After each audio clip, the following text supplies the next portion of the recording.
Let me ask you a question. Do you think the matches are too long in AEW? No. Here's put it this way. It depends on who's booked. We've had some matches. Yes, of course. We've had some matches that we may have misjudged on the booking and give them a little bit more time than they needed. But as a rule, I think that our match times are pretty decent, especially in the beginning of the show and the end of the show where you're trying to, get a big finish and start and stop well. I think they've done a pretty good job in that regard. So like Jericho's going to do a match, and he'll tell you what his storytelling is, to me, is terrific.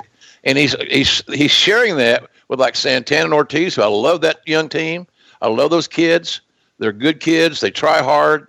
They got good hearts. I got a lot of time for Santana and Ortiz, a lot of time. Sammy Guevara is going to be a star. If he doesn't go get hurt doing some of the crazy shit that he does, he's a good-looking young kid. And I say this on TV, and I'm not doing it just for hyperbole.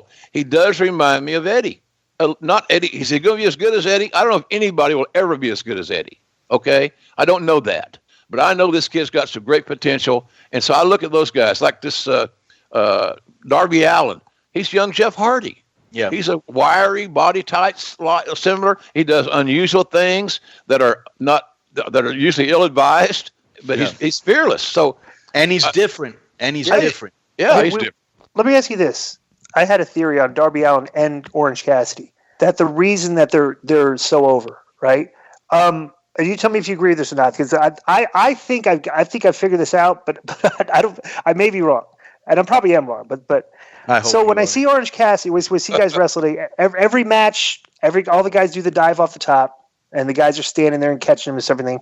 But like, what's the one thing that Orange Cassidy does, and the one thing that Darby Allin does that's like different? When Orange Cassidy does his dive over the top rope, he does it with his hands in his pockets.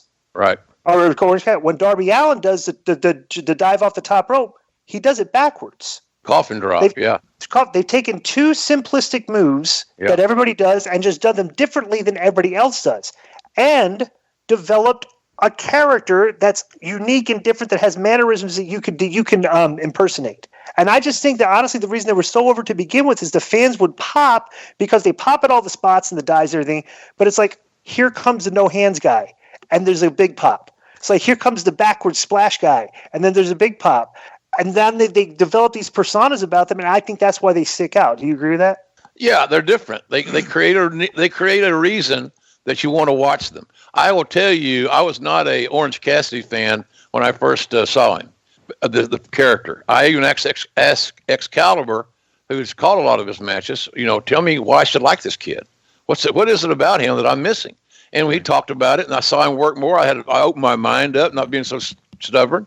And now he's growing. He's selling as much merchandise just about as anybody we got, and that's a lot of merch. So if somebody's buying his stuff, and if you're not over, why would they? They're not going to buy your stuff. They don't buy stuff of a guy that's not over. Bottom line.